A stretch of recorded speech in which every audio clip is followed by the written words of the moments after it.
गांधी जी के संघर्ष और भगत सिंह के बलिदान से हमें मिली आज़ादी। दीदी, गांधी जो ही है ना, जो पैसों के नोट पर है।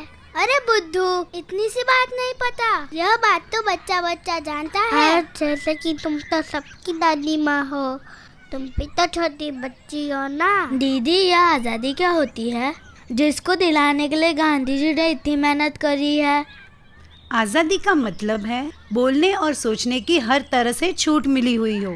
जब अंग्रेज हमारे भारत पे राज करते थे तब कहीं भी आने जाने से मना करते थे। हम खुद से आगे बढ़ने के लिए भी कुछ नहीं कर पाते। फिर तो मुझे भी चाहिए आज़ादी। जब मैं पापा को चॉकलेट खाने के लिए बोलती हूँ तब भी वो मना करते हैं। कहीं घूमने जाने के लिए बोलती हूँ तब भी वो मना करते हैं। हाँ, यह तो सही बात है। मेरी मम्मी पापा भी ऐसा ही करते। लेकिन हमें कौन दिलाएगा आज़ादी? देश को आज़ादी दिलाने के लिए भगत सिंह और गांधी जी जैसे लोग थे। हाँ, सही बात है। हमारे साथ तो ऐसा कोई भी नहीं है जो हमें आज़ादी दिला सके। निकिता दीदी है ना, वो हमारी मदद करेगी। बोलो दीदी, आप करेगी ना हमारी मदद? अरे बच्चों, ऐसा नहीं होता। तुम्हारे माँ बाप तुम्हारी भलाई के लिए तुम पर पाबंदी करते हैं। अगर चॉकलेट खाकर बीमार हो गए तो, अगर कहीं घूमने गए और अगले दिन स्कूल ना जा पाए तो? तब तो मजा ही मजा। स्कूल जाने में किसको मजा आता है? अरे वर्मा जी, कल आपका दोस्त मैच दिखा था आपके घर के बाहर, बहुत गुस्से में था। क्या हुआ? कुछ नहीं यार, वो परसों पार्टी शार्टी का प्रोग्राम रखा था ना, जा नहीं पाया ना, इसलिए गुस्से में था। अरे जाना चाहिए ना यार। जाना तो चाहिए था, लेकिन क्या करे, तुम्हारी भाभी की अचानक तबीयत खराब हो गई। ओ, अब कैसी है भाभी की तबीयत? ठीक है, डॉक्टर ने दवाई दी है, आराम करने को कहा है। और सुनाओ ना, क्या चल रहा है? क्या बताए, ये चुनावी माहौल चल रहा है, ऊपर से धंधा भी मंदा है। क्या लगता है इस बार कौन जीतेगा? अरे क्या फर्क पड़ता है, कोई भी जीते, सब वैसा का वैसा रहेगा। महंगाई तो कम होती नहीं है। किसने मारी? बोलो बोल, किसने मारी?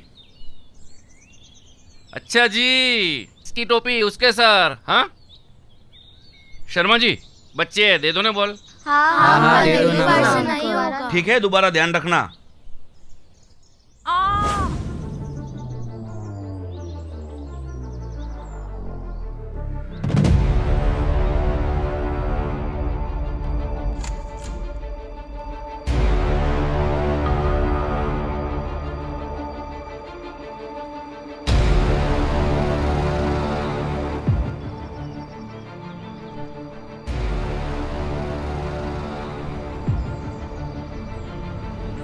नमस्कार, मैं माहिरा आपका क्राइम कवरेज के इस एपिसोड में स्वागत करती हूँ। इंसान का जीवन अलग अलग पड़ाव से होकर गुजरता है। पहला, जब वो अपनी माँ की गोद में होता है। दूसरा, जब वो एक शिक्षक के हाथ में जाता है। तीसरा, जब उसकी जिंदगी के फैसले वो खुद लेता है। चौथा, जब उसकी जिंदगी के फैसले उसके बच्चे लेते हैं। जब वो एक शिक्षक के हाथ में होता है, वो पड़ाव सबसे अहम होता है। उसको मिलने वाली शिक्षा ही उसके भविष्य की स्थिरता तय करती है। और सौरभ भी इसी पड़ाव में है। 16 साल का बच्चा जिसने अपने ही शिक्षक की हत्या की। पूरी सोसाइटी भी ये देखकर स्तब्ध रह गई और तुरंत पुलिस को इन्फॉर्म किया। सौरभ ने आखिर ऐसा क्यों किया होगा?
कुछ काम की चीज मिली?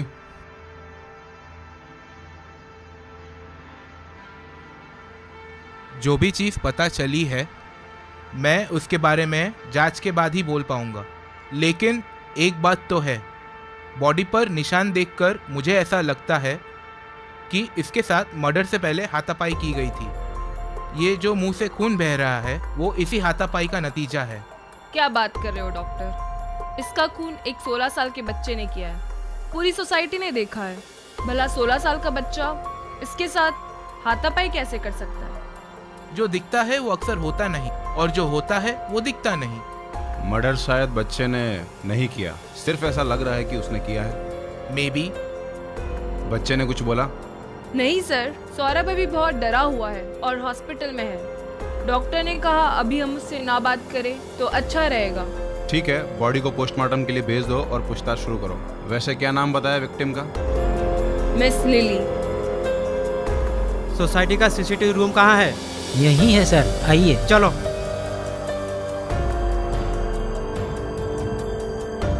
सोसाइटी में कैमरा कहाँ कहाँ लगा हुआ है? हाँ सर, 2 कैमरा गेट पर, बाकी कैमरा पार्किंग एरिया में और 1 कैमरा प्लेग्राउंड में। आज के दिन भर का मुझे फुटेज दिखाओ और मिस लिली के घर के आसपास जितने भी कैमरा लगे हुए हैं उनके मुझे फुटेज दिखाओ। जी सर। आप लोग कहाँ रहते हैं? B block. और मैं सी ब्लॉक। और मिस लिली ए ब्लॉक में, फिर भी आपने उनके चीखने की आवाज़ सुन ली? सर हम ए ब्लॉक में नीचे बैठे थे, बच्चे भी वहीं खेल रहे थे, तभी मिस लिली की चीखने की आवाज़ सुनाई दी और हम भागे। आप लोग मिस लिली को कितना जानते हो? मिस लिली हमारी सोसाइटी में ही रहती थी और हमारे बच्चों की मैथ्स टीचर थी और पीटीएम के टाइम हमारा उनका मिलना होता था। तुम भी इसी स्कूल में पढ़ती हो? नहीं मैम, ये स्कूल तो सेकेंडरी तक ही है और वैसे भी अब तो मैं कॉलेज में हूँ। ये बच्चे कौन है? ये बच्चे मेरे आजू बाजू में रहने वाले हैं। मैं इन्हें ट्यूशन देती हूँ। जब मिस लिली की चीखने की आवाज आई थी तब मैं इन्हें ट्यूशन ही दे रही थी। मैडम, हमारी मैथ्स मिस को क्या हुआ है? बेटा वो अरे उनको चोट लगी है, इसलिए तो मैडम पता लगाने आई है कि उनको चोट किसने पहुंचाई है ना मैडम? सही है ना? लेकिन सौरभ भैया तो बहुत अच्छे हैं, वो किसी को चोट नहीं पहुंचा सकते। हाँ, वो तो हमेशा मेरे साथ खेलते, वो क्यों किसी को चोट पहुंचाए? अरे बुद्धू, मैडम यही तो पता लगाने आई है कि किसने चोट पहुंचाई है। अगर सौरभ भैया ने पहुंचाई है तो क्या पहुंचाई है? इस सोसाइटी के सारे बच्चे इसी स्कूल में पढ़ते हैं? हाँ, इस सोसाइटी के लगभग सारे बच्चे उसी स्कूल में पढ़ते हैं। ये बच्चे भी उसी स्कूल में पढ़ते हैं। मैं भी वहीं से पढ़ी हूँ। मिस लिली मैथ्स पढ़ाती थी और Oberoi sir English. Oberoi sir? हाँ, इसी सोसाइटी के ए ब्लॉक में रहते हैं। बस घर में आते हो और जाते हो, किसी बात की कोई फिक्र है या नहीं? कैसी औरत हो यार, बाजू के घर में किसी की मौत हो गई है और आज भी तुम्हें झगड़ा सूझ रहा है। अच्छा, तुम्हें तो बड़ा दुख हो रहा है मिस लिली के मरने का। हाँ, दुख तो होगा ही ना, कलिक जो थी तुम्हारी। Shut up. हाँ, मुझे तो चुप कराओगे ही। जाओ अपनी उस कलिक से बात करो। वह तो अब नहीं रही बेचारी, मर जो गई है। अब किससे बात करेगा मेरा पति? अब ये तुम्हारा ज्यादा हो रहा है।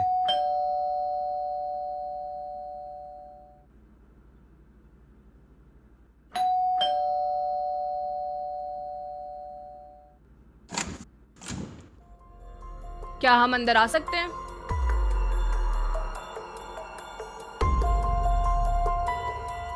आप और मिस लिली एक ही स्कूल में पढ़ाते हैं? हाँ मैडम, हम दोनों एक ही स्कूल में साथ में थे। She was very nice girl. उसके परिवार में कौन कौन है? मिस लिली अनाथ थी। बचपन में ही उसके माँ बाप मर चुके थे। उसके नाना ने ही उसको पढ़ाया था। ग्रेजुएशन के बाद वो यहाँ आ गई। यहाँ स्कूल में 3 साल पहले टीचर के इंटरव्यू के लिए आई थी। अब मैम, कोई लड़की अपना घर बार छोड़कर बाहर रहने को आएगी तो ये सब तो होना ही था ना। क्या मतलब? कुछ नहीं मैडम, औरतों वाली बात, इग्नोर इट।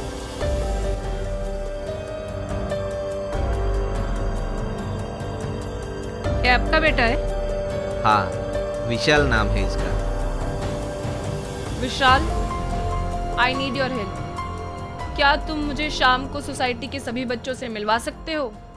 ठीक है मैडम। अरे क्या विशाल यार, यहाँ बुलाकर बोर कर रहा है। यार अब बता भी देना, तेरे नए बैट बॉल कहाँ हैं? Bat ball? मुझे तो इसने बोला कि नए बैडमिंटन लाया है। यानी इसने हमको बैट बॉल का झूठ बोला या फिर हमसे बैडमिंटन का झूठ बोला। अरे भाई दोनों ही झूठ है। तो यहाँ बुलाया है क्यों? इन मैडम से मिलने।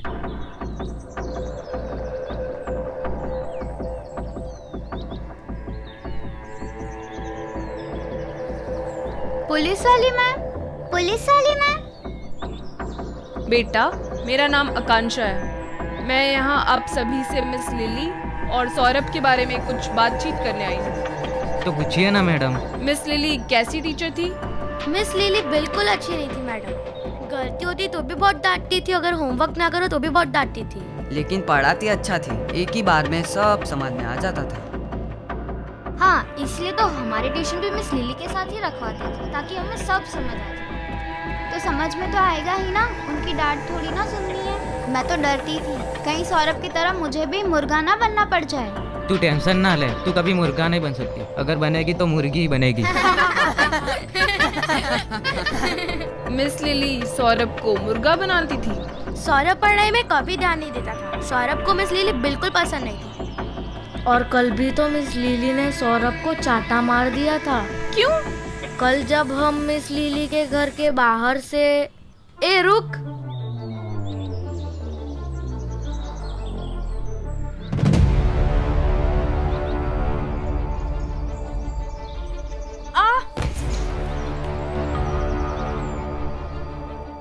नॉनसेंस, बदला लेने का ये तरीका निकाला।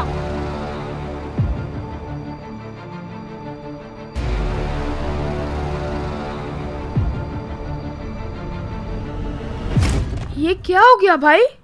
तुझे चाटा मार दिया? तेरी तो कोई गलती भी नहीं थी। हाँ यार, इतना गुस्सा तेरे लिए, गलती से टकराया था फिर भी। ये तो गलत है भाई, गिरा तो तू भी था ना। मैं तो कहता हूँ तू अपने पापा से जाके शिकायत कर दे। शिकायत करेगा तब भी पापा से ही पड़ेगी। तू जानता नहीं है क्या इसके पापा को? वैसे ही वो इसे निकम्मा ही समझते हैं। फिर तो कुछ नहीं हो सकता। हो सकता है, बहुत कुछ हो सकता है। ये मिस लिली जैसे लोगों को तो मर जाना चाहिए। ये तू क्या बोल रहा है?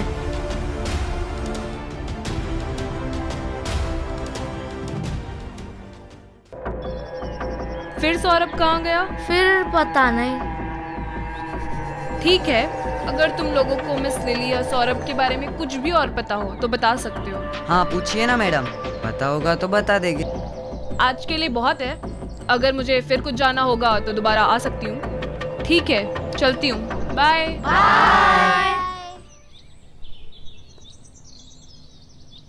सारे सबूत सौरभ के खिलाफ थे, लेकिन क्या आपको लगता है कि एक 16 साल का लड़का मिस लिली के साथ हाथापाई कर सकता है? पुलिस के मन में भी यही सबसे बड़ा सवाल था और सौरभ इस वक्त अपना बयान देने के हालत में नहीं है। पुलिस का अगला कदम क्या होगा? सौरभ को मिस लिली से नफरत थी।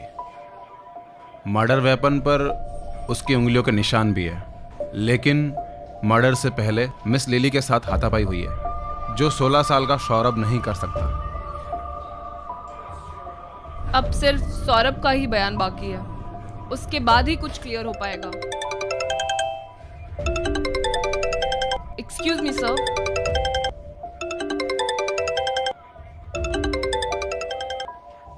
तुम्हें क्या लगता है क्या होना चाहिए? सर, मैंने भी सोसाइटी में पूछताछ की है, पर ऐसा कुछ खास मिला नहीं जिससे कि केस आगे बढ़ाया जाए। Hello, that's great. ओके, हम अभी आते हैं। Thank you sir.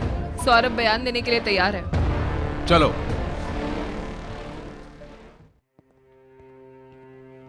P low.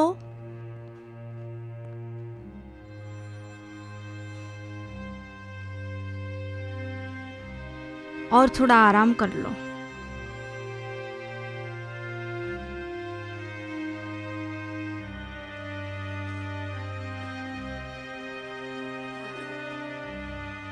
अब क्या होगा हमारे बेटे का? तुम कुछ कर भी रहे हो या नहीं? कोशिश कर रहा हूँ मैं। वकील से बात की है, उन्होंने कहा कुछ नहीं होगा सौरभ। और तुम सिर्फ बात करके आए हो? वो लोग कभी भी अगर हमारे बेटे को ले जाएंगे और तुम सिर्फ बात करके आए हो? तो और क्या करूँ, कुछ समझ में नहीं आ रहा है मुझे, आखिर इसने ऐसा किया ही क्यों? मासूम है, छोटा बच्चा है, कोई कातिल नहीं है। मैं मानती हूँ परेशान करता है, मस्ती करता है, पर किसी का खून नहीं कर सकता मेरा बेटा। मैंने अपने आंखों से देखा है, इसके हाथ में खून भरा चाकू और सामने पड़ी मिस लिली की लाश। नहीं पापा, मैंने मिस लिली को नहीं मारा।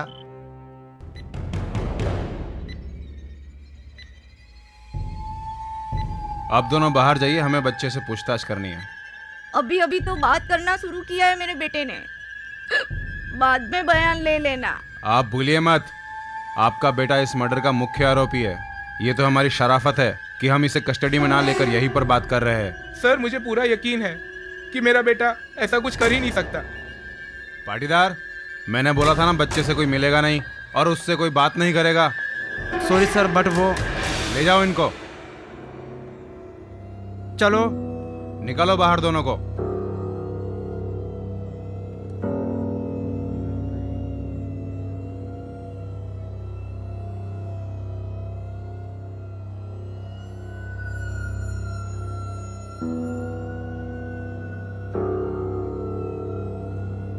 सौरभ, मिस लिली के मर्डर के दिन मिस लिली ने तुम्हें चाटा मारा था और फिर तुमने कहा कि मिस लिली को मर जाना चाहिए। और फिर तुमने खुद ही उसकी चाकू घोंप कर जान ले ली। नहीं, मैंने मिस लिली को नहीं मारा। तो तुम क्या कर रहे थे वहाँ? तुम्हारे हाथ में चाकू भी था? उस वक्त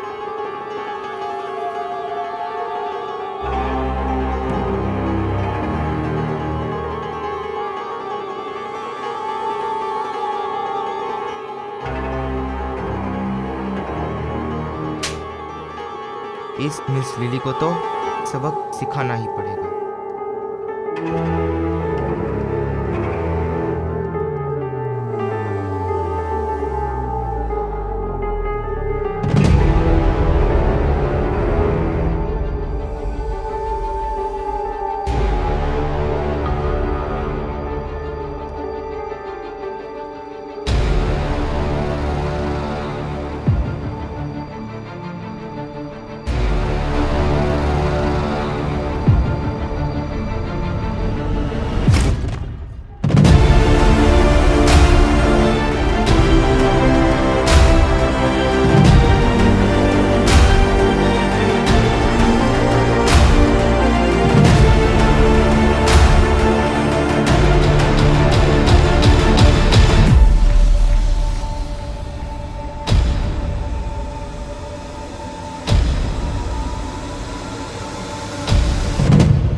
वो तीसरा आदमी कौन था?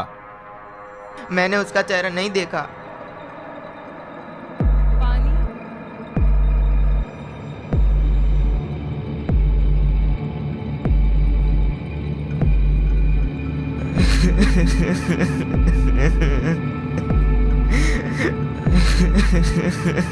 सौरभ पानी पी लो।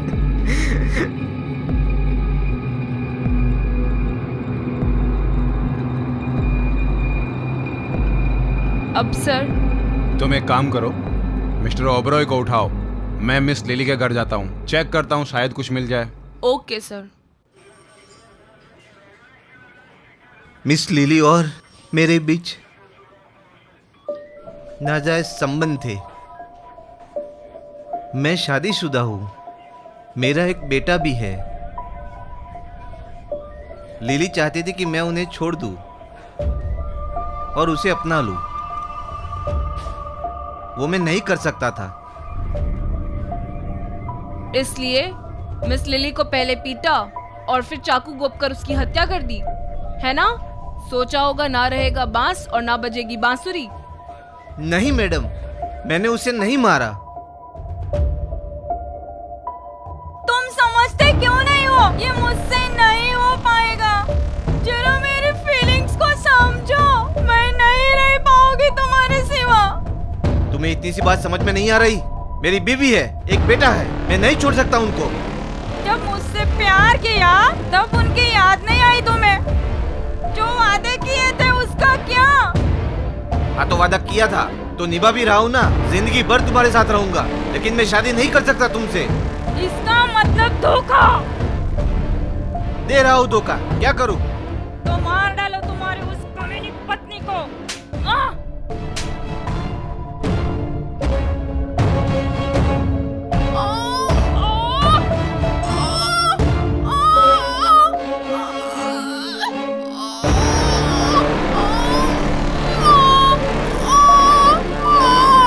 कमीनी, क्या था उछलो मत तुम, नहीं तो मार डालूंगा मैं तुम्हें।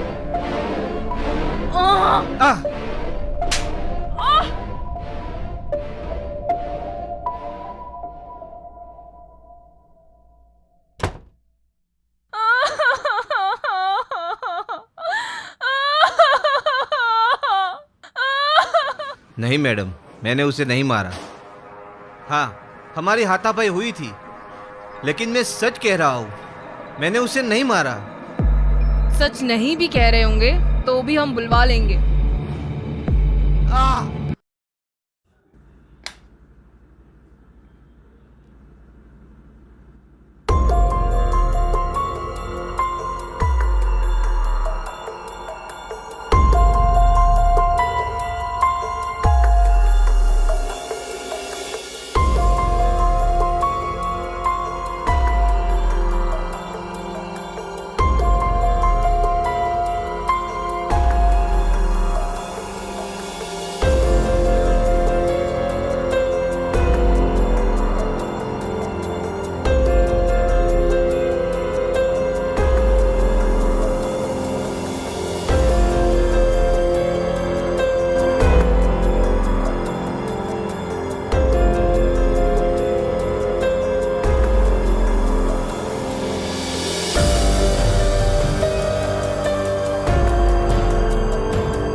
हाँ शुक्ला, बोलो। डॉक्टर बली, तुम्हें मिस लिली के किचन में से कुछ मिला था क्या?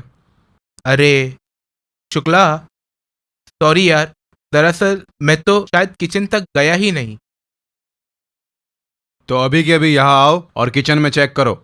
ओके, ठीक है, मैं आता हूँ।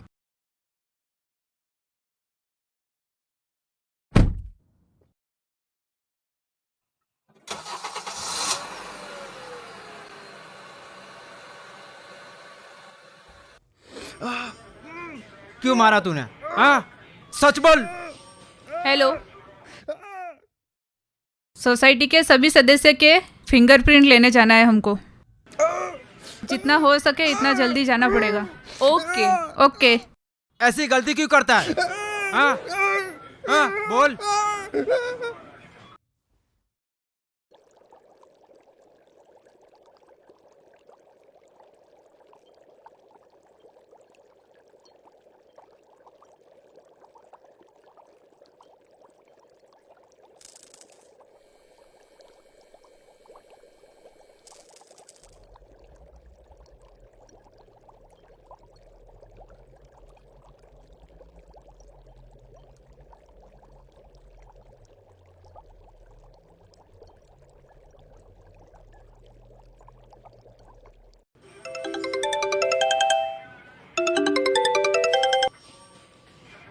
हाँ डॉक्टर बली। अरे शुक्ला, किचन में से मिस लिली के अलावा एक और फिंगरप्रिंट का सेट मिला है जो दीवार और अलमारी के बीच में था। तुमने जो मेरे को सोसाइटी के लोगों का फिंगरप्रिंट का डेटा दिया था ना, उसके साथ मैंने उसको रन भी किया और मुझे एक रिजल्ट भी मिला है। जो रिपोर्ट है ना, उसका सॉफ्ट कॉपी मैंने तुमको ईमेल कर दिया है एंड हार्ड कॉपी तुम्हें शाम तक भिजवा दूंगा। ओके बली।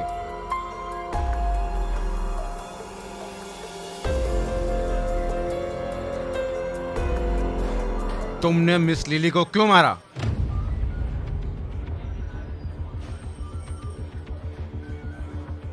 उस औरत की वजह से हर रोज मेरे माँ बाप के बीच झगड़े होते थे।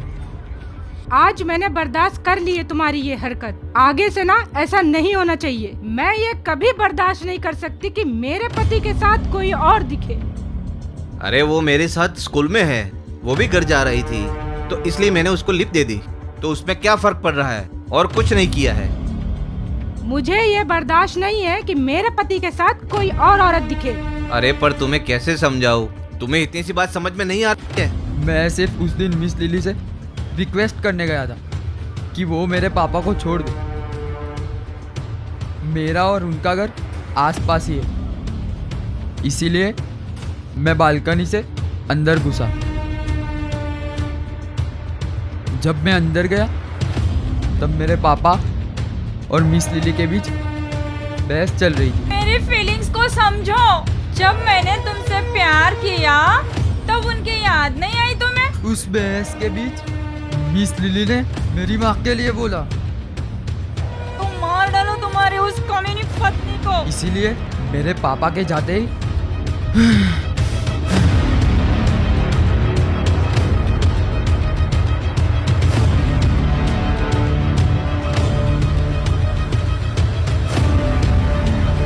मिस लिली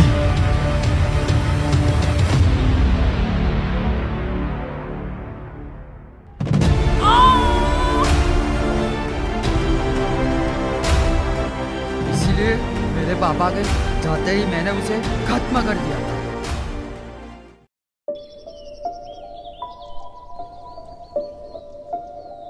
शिक्षा सिर्फ गुरु नहीं देते, बच्चों की शिक्षा में सबसे पहला हाथ उनके माँ बाप का होता है। पर विशाल के माँ बाप ने यह बिल्कुल भी नहीं सोचा कि उनके आए दिन होते झगड़े विशाल के दिमाग पर क्या असर डाल रहे हैं। अपने परिवार की शांति चाहने वाला विशाल अपने माँ और बाप के लिए कुछ भी करने को तैयार था और उसने कर भी दिखाया। घर की शांति की अशांति बनने वाली मिस लिली को उसने मार डाला। लेकिन क्या इसमें मिस लिली की कोई गलती थी? एक शादीशुदा आदमी के साथ संबंध रख के उसने कोई गलती की? ओबेरॉय ने अपनी पत्नी के होते हुए बाहरी संबंध रखे, क्या यह ओबेरॉय की गलती थी? विशाल के माँ बाप का अपने 16 साल के लड़के के सामने हर रोज झगड़ा करना, क्या यह विशाल के माँ बाप की गलती थी? या फिर अपने परिवार की शांति के लिए मिस लिली का खून करने का कठोर कदम उठाने की गलती विशाल ने की? सोचिए और सतर्क रहिए और अपने बच्चों को अच्छी शिक्षा दीजिए। मैं माहिरान आपसे अलविदा लेती हूँ। फिर मिलेंगे किसी नई कहानी के साथ क्राइम कवरेज के नए एपिसोड में। जय हिंद।